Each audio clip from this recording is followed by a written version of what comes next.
नमस्कार मित्रांनो, big boss मराठीच्या घरातून आज शॉकिंग असं एक एलिमिनेशन झालं आहे. तर कोण गेलं या आठवड्यात बिग बॉस मराठीच्या घराबाहेर ते पाहूया. या आठवड्यात एकूण 6 स्पर्धक हे बिग बॉस मराठीच्या घरातनं बाहेर जाण्यासाठी नॉमिनेट झाले होते.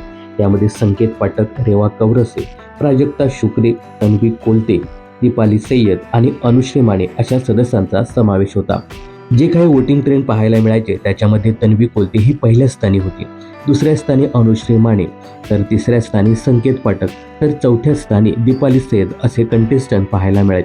तर बॉटमला होत्या त्या म्हणजे वाईल्ड कार्ड म्हणून आलेली रेवा कवरसे आणि पहिल्या दिवसापासून बिग बॉसच्या घरामध्ये खेळत असलेली प्राजक्ता शुक्रे. तर या 2 सदस्यांपैकीच एक सदस्य घराबाहेर जाईल असं कन्फर्म सांगितलं जात होतं. तर कमी वोटिंगमुळे आणि कमी कंटेंटमुळे बिग बॉसच्या घरातून प्राजक्ता शुक्रे ही इविक्ट झाल्याचं सांगण्यात येत आहे. तर मित्रांनो, कमी वोटिंग आणि कमी कंटेंटमुळे प्राजक्ता शुक्रे हिने बिग बॉसच्या घराचा निरोप घेतला आहे. प्राजक्ता शुक्रे हिच्या इव्हिक्शनबद्दल तुम्हाला काय सांगायचं आहे? तिचं इव्हिक्शन फेअर होतं की अनफेअर होतं?